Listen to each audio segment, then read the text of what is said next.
जय माता दी। आज नवरात्रि के 8वें दिन आइए सुनते हैं माँ महागौरी की कथा एवं पूजन विधि। शारदीय नवरात्र अब अंतिम पड़ाव पर पहुंच चुका है। आज माँ दुर्गा के 8वें स्वरूप महागौरी की पूजा की जाती है। 8वें दिन महागौरी की पूजा देवी के मूल भाव को दर्शाता है।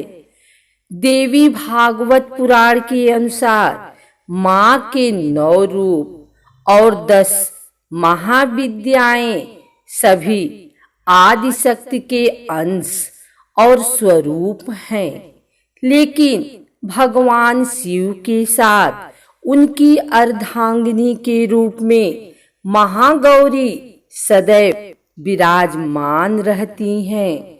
इनकी शक्ति अमोघ और सदा फलदायिनी है।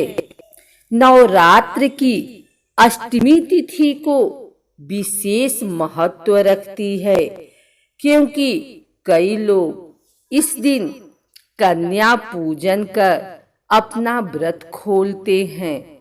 आइए जानते हैं कि माँ महागौरी के बारे में कुछ विशेष बातें।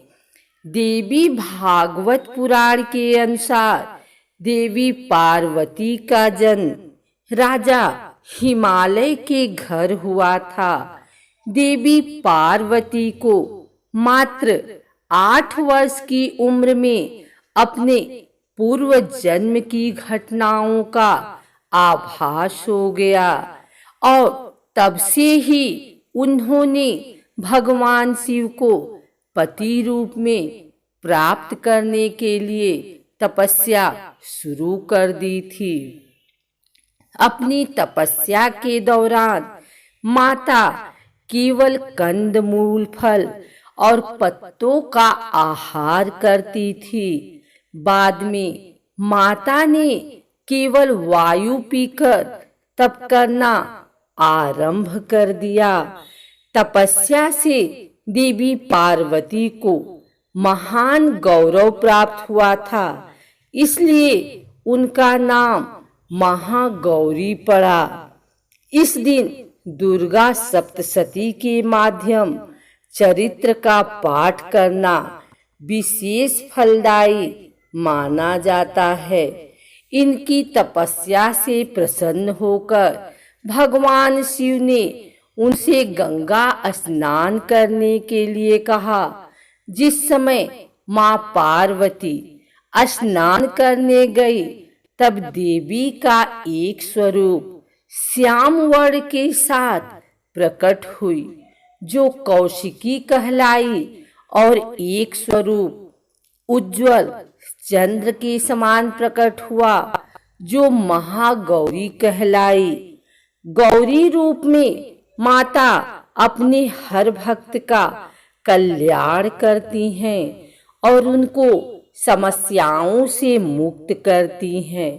जो व्यक्ति किन्हीं कारणों से 9 दिन तक उपवास नहीं रख पाते हैं, उनके लिए नवरात्र में प्रतिपदा और अष्टमी तिथि को व्रत रखने का विधान है।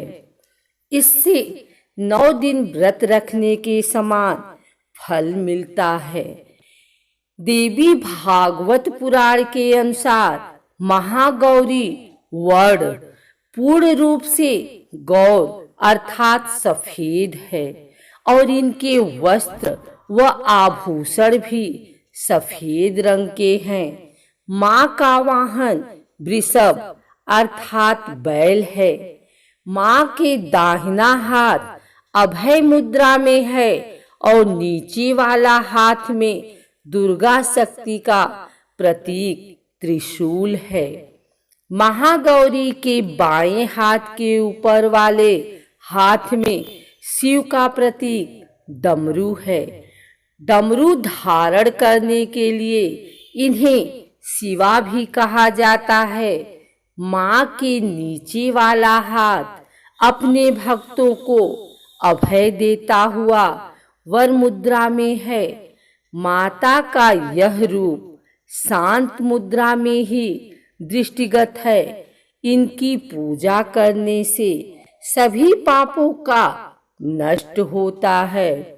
नवरात्र की अष्टमी तिथि को माँ को नारियल का भोग लगाने की परंपरा है। भोग लगाने के बाद नारियल को या तो ब्राह्मण को दे दें, अन्यथा प्रसाद रूप में वितरण कर दें।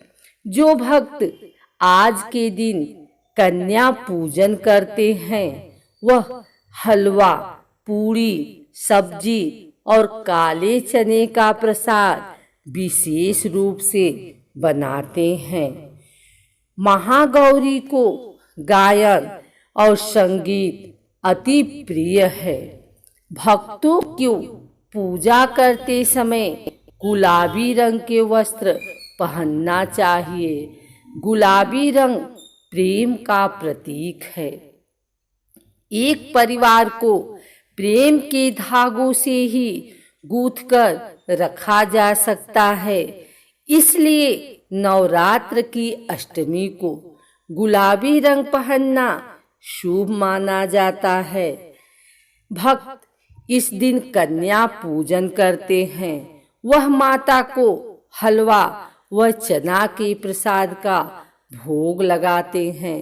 इस दिन कन्याओं को घर पर बुलाकर उनके पैरों को धुलाकर मंत्र द्वारा पंचोपचार पूजन करना चाहिए। रोली, तिलक लगाकर और कलावा बांधकर सभी कन्याओं को हलवा, पूरी, सब्जी और चने का प्रसाद परोसें। इसके बाद उनसे आशीर्वाद लें और सामर्थ्य अनुसार कोई भेंट व दक्षिणा देकर विदा करना चाहिए। ऐसा करने से भक्त की सभी इच्छाएं पूर्ण होती हैं और सौभाग्य की प्राप्ति होती है। माँ का यह रूप मोक्षदायी है, इसलिए इनकी आराधना करने से असंभव कार्य भी संभव हो जाते हैं। अगर आपको हमारी वीडियो अच्छी लगी हो तो इसे लाइक करें, कमेंट करें, शेयर करें और हमारे चैनल भक्ति गाथा को सब्सक्राइब करके बेल नोटिफिकेशन ऑल पर सेट कर लें ताकि आगे आने वाली वीडियो सबसे पहले आप तक पहुंच सके। धन्यवाद।